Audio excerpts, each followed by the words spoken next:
So this is the original. Okay, obviously it's kind of blah. So one of my favorite things to do is take down the highlights and the whites. They handle the sky colors. And then the shadows are going to be boosted up a little bit.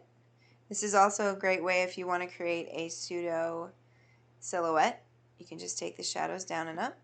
Blacks need to come down and up. Okay.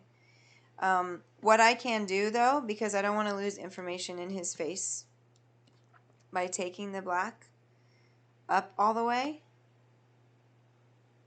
I wish that his eyes were a little bit open. But what I can do, I'm going to choose the highlight button. Make sure that I have my area that I want to highlight, you know, painted in just a tinge. And I just want to bring up a little bit of his face. I want to warm it just a little bit so it looks like I have a gel going, even though I don't.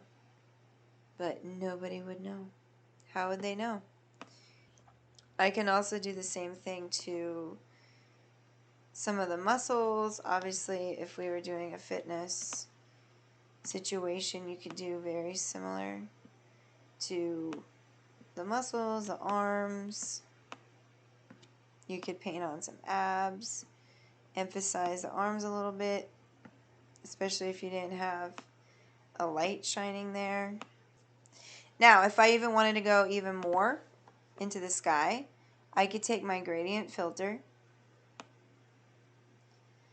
and I'm going to choose a color. Well, I want to make it a little more blue than, you know, that it's giving me. Oh, I don't want to have his face in there. I don't want it to mess up.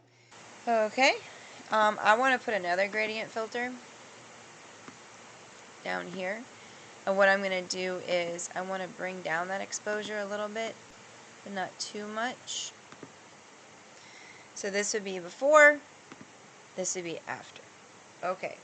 I mean, we can even go to town and do more if we want to do a radial filter. Have a pseudo sun shining right here.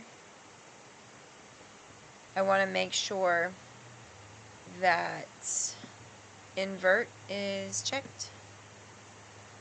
And then I want to make sure